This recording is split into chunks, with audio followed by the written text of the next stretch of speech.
Bismillahirrahmanirrahim. Sungguh ayu si gadis Melayu, duduk bersimpuh penuh bergaya. Bahasa Melayu bahasa ilmu, gah namamu di persada dunia. Assalamualaikum dan salam sejahtera. Jutaan apresiasi kepada Tuan Peneraju acara, staf panel juri, pejuang neraca keadilan, saudara penjaga masa yang sentiasa cakna dengan prinsip ANAS, warga pendidik yang budiman, seterusnya hadirin dan hadirat yang dikasihi dekat di hati. Sidang hadirin penuh santun. Bahasa Melayu, bahasa ilmu. Demikianlah maudud pidato yang akan saya sampaikan pada hari ini. Dan ayolah kita bersama-sama memahami, mendalami dan menghayatinya.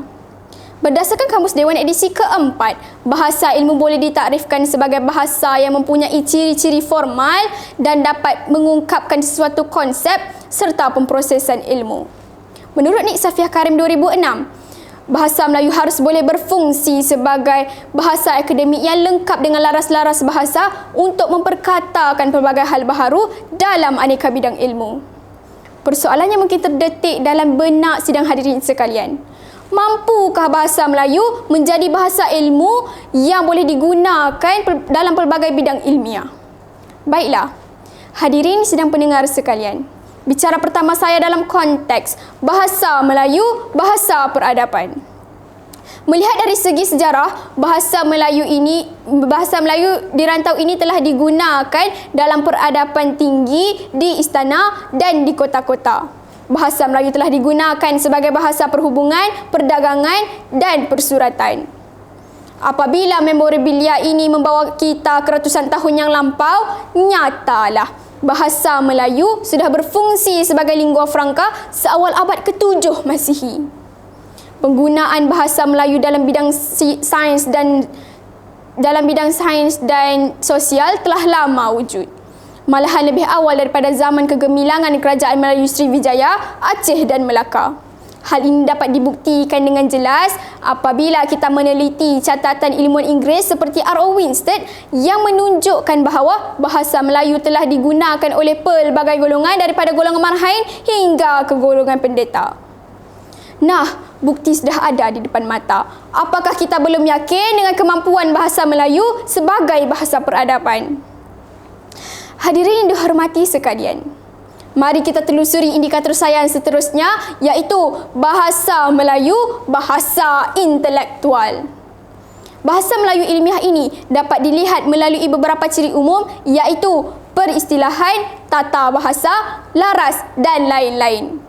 Dalam hal penciptaan istilah, ternyata bahawa istilah walaupun banyak, iaitu berjumlah 487,249 dan meliputi 36 bidang, namun, kerja-kerja menokok tambah jumlah istilah terus berjalan.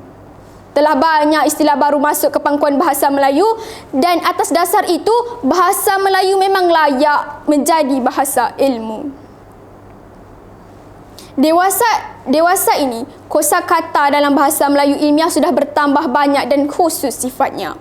Untuk memantapkan lagi penggunaan bahasa Melayu dalam bidang ilmu, Dewan Bahasa dan Pustaka DPP begitu aktif dalam hal ini. Peranan DPP patut diberikan pujian.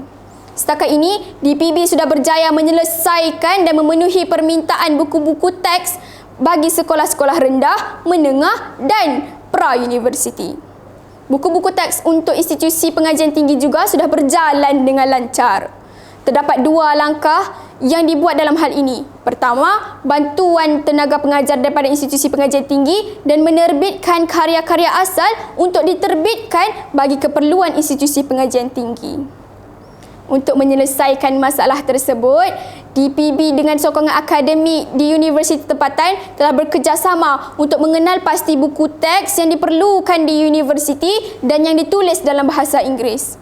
Setelah buku teks ini dikenal pasti, buku-buku tersebut boleh diterjemahkan dalam bahasa Melayu untuk keperluan mereka.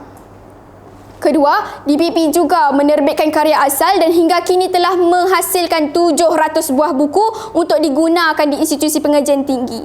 Buku ini meliputi semua bidang. Justru, izharlah bahasa Melayu selayaknya diyakini kemampuannya sebagai bahasa intelektual. dari perspektif yang berbeza. Indikator saya yang berikutnya, bahasa Melayu, bahasa ilmu.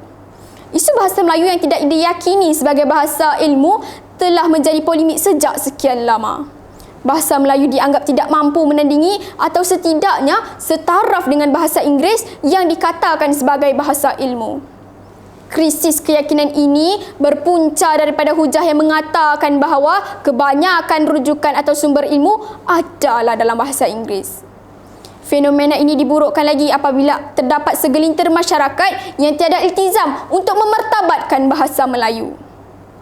Persoalannya, jika kita berfikir di luar kotak, negara-negara seperti Jepun, China dan Korea langsung tidak menggunakan bahasa Inggeris mampu menandingi negara-negara maju lainnya. Sedangkan negara kita yang telah memperhebat penggunaan bahasa Inggeris masih ketinggalan berbanding negara-negara tersebut, khususnya dalam pelbagai bidang sains dan teknologi.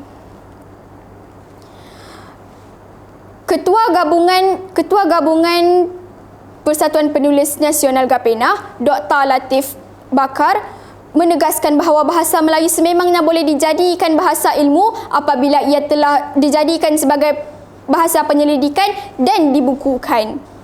Bahasa Melayu telah diajar bukan sahaja di universiti tempatan, malah di peringkat antarabangsa seperti Korea, Jepun, China dan beberapa negara Eropah membuktikan bahasa Melayu mampu gemilang sekali lagi seperti suatu ketika dahulu.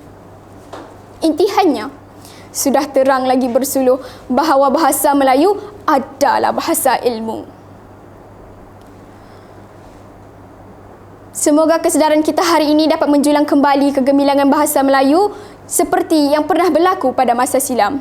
Ingatlah, kesedaran kita hari ini akan menjamin kelangsungan bahasa Melayu pada masa hadapan. Sekian wabillahi taufiq wal hidayah. Assalamualaikum warahmatullahi wabarakatuh.